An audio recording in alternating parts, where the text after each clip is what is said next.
I'm about to tell you about the 10 money moves that separate wealthy women from everybody else. And I guarantee at least 3 of them are going to really shock you. These aren't the tired, save more, spend less tips you've heard a million times. These are actual strategies I've seen turn 50K into 5 million, debt into wealth, and financial anxiety into complete freedom. And here's what nobody talks about. Wealthy women break all the traditional money rules. They use debt strategically, they don't diversify the way you think, and they actually spend more on certain things to make more money. This is the Women Growing Wealth Podcast, and I'm your host, Tamar Hermes. If you are ready to start making money moves like the wealthy women, hit subscribe now because I am dropping these jewels every week. Let's get into money move number 1. Become obsessed with your net worth. Forget budgets. Wealthy women track one number religiously, and that is their net worth. Let me tell you why this works. Your net worth tells the real story. You can have a perfect budget and still be broke if your assets aren't growing. Let me tell you about my client, Sarah. She thought she was really good with money because she was budgeting perfectly. Her net worth was at $1.5 million at 35 years old. Once she started tracking her money accurately, she realized her 401k was underperforming and her emergency fund was too big. She rebalanced everything, and 2 years later, her net worth jumped to $1.8 million. So here is your first action step. Calculate your net worth today. Track it monthly. Make every financial decision based on whether it increases that number. Money move number 2, invest like you're already rich. Poor people save. Rich people invest. And wealthy women, they invest like they already have millions. And if they already have millions, they have millions more. The secret is don't wait until you have enough to start taking investing seriously. Act as if there's a future of wealth that today's investments can make a difference for you because they can. Remember, your numbers matter. $1,000 a month invested at 10% could be worth $1.9 million in 30 years. Save money in savings at 1%, only $393,000. Listen, this is Lisa's story. She was investing $800 a month at 28 years old, and it didn't seem like that much. Her friends called her crazy because she was living in a smaller apartment, but at 45 years old, her portfolio was already worth $1.2 million. And she wasn't renting anymore, but her friends were. Money move number 3, master the rental property formula. Wealthy women don't just buy real estate, they buy cash flowing assets that pay them monthly while they appreciate, while they go up in value. Here's a formula for you. We used to go by what we called the 1% rule, but now it's a lot harder to get. Buying a rental property doesn't mean that you're going to out the gate hit a home run overnight, but over time, rents go up, appreciation happens, and you start to grow your cash flow more and more. I always like to tell a story of how I bought my very first property back in 2001. I was so scared and I spent $400,000 on that property. I had a tenant, so that helped cover my mortgage, and 20 plus years later, that property is worth close to $2 million.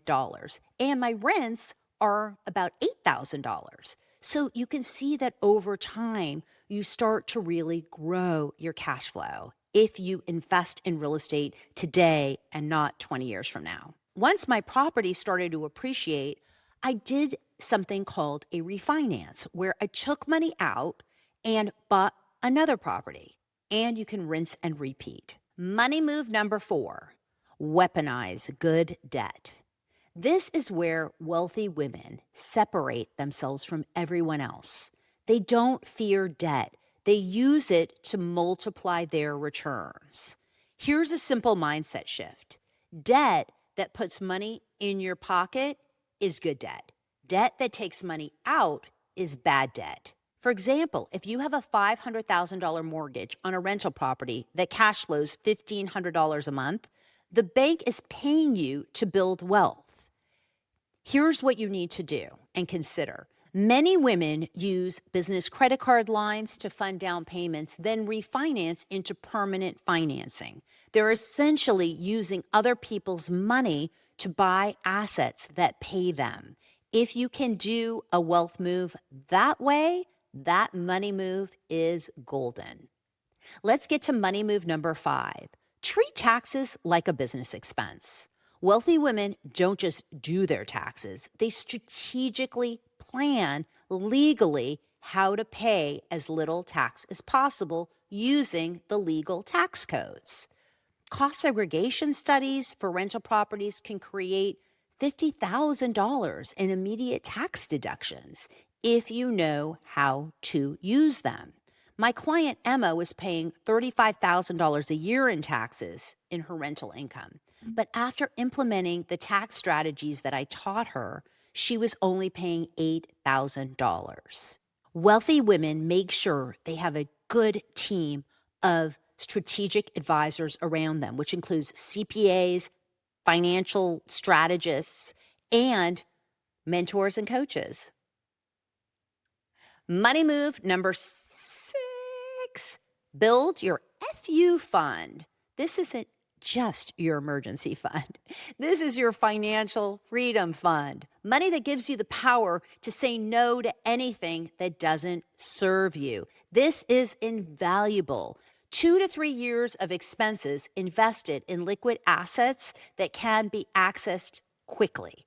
When you have your FU money, you negotiate from power. You can leave bad jobs, you can pass on mediocre opportunities, and you can take strategic risks. Money move number 7, concentrate before you diversify. Here's a controversial truth. Most women got rich by concentrating their investments, not diversifying them. Now, I diversify, but I started out focusing on real estate. If you focus intensely on 1 to 2 asset classes and you understand them deeply, then you can diversify once you are wealthy. Warren Buffett, for example, made 99% of his wealth after age 50, but he got rich by concentrating in undervalued stocks in his 30s and 40s. Many women I know also have a real estate concentration. Then they diversify into stocks, businesses, and alternative assets. And you may be working the other way around, but the point is to focus and get really good at one thing. Now, if this is blowing your mind, hit pause right now and subscribe. Hit the subscribe button because I share strategies every week and I don't want you to miss them. Money move number 8, automate your wealth building. Wealthy women remove themselves from daily money decisions through automation. Automatic investments not only prevent you from overspending, but it keeps you on your trajectory and your commitment. And you never miss a payment. Automatic transfers grow dividends, they grow rental incomes, they help you save time, and time is money, y'all. You all know that. Now, if you spend money you never see, automation also removes the fear of, oh my gosh, I'm putting too much money into this investment, because you've already managed it. You've already figured out how much you can be allocating and you stick with the program. And what does that do? That builds wealth like a wealthy woman. Money move number 9, invest in uncomfortable growth. Wealthy women regularly spend money on things that make them uncomfortable. How do you say that? Uncomfortable. But accelerate their growth. Investing in yourself, in your education, in your growth, in your support is always going to be beneficial. I have spent hundreds of thousands of dollars on masterminds, coaches, and courses to learn how to master skills that are important to me, to learn how to get to the next level, to learn how to get the support that I need to move forward on my financial goals. For example, many women in my mastermind have made a huge ROI, not on the connections only that they make and the deals that they might make together, but also the strategies that they've learned in tax savings that have saved them thousands of dollars. And that's all through being in a network and focusing on the things that you want to grow that are important to you. Money move number 10, calculate your enough number to be financially free. The ultimate move a wealthy woman can do is know exactly what her baseline is, what her goal is, and when she wants to reach that number. That includes how much tax she's projecting to pay, what she thinks inflation is going to do, and what her investment returns can be projected by. Once you do that, you can have an equation that will support you to know your number. And then from there, you can start to create a plan of how you're going to get there. If you want support with that, surprise, I'm offering you a free calculator to help you figure out that number at getyourenoughnumber.com. I also offer free workshops that are virtual and in person that are completely complimentary, where you can get your enough number.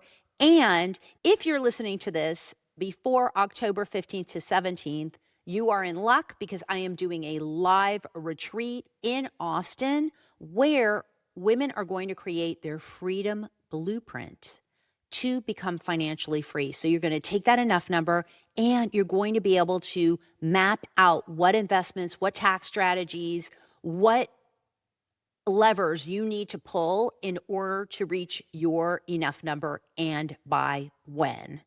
So there you have it, your 10 money moves that separate wealthy women from everyone else. Notice what's not on the list: extreme budgeting, cutting out lattes, or playing it safe with a savings account. Those are not on there because a wealthy woman thinks bigger. They use leverage, they take calculated risks, and they invest in their own growth. If you loved this episode, don't forget to hit subscribe and leave me a review if you're listening to this. And if you are in Austin, I invite you to pick one strategy from today's episode and implement it this week. Not next month, not next week, this week. And if you want to get your calculator to get your freedom number, just go to getyourenoughnumber.com. And if you want to learn more about the retreat, go to womengrowingwealthretreat.com. Don't forget, once again, hit subscribe and review, like, comment, share this with a woman you love. Thank you for watching and listening to Women Growing Wealth. I'll see you next week.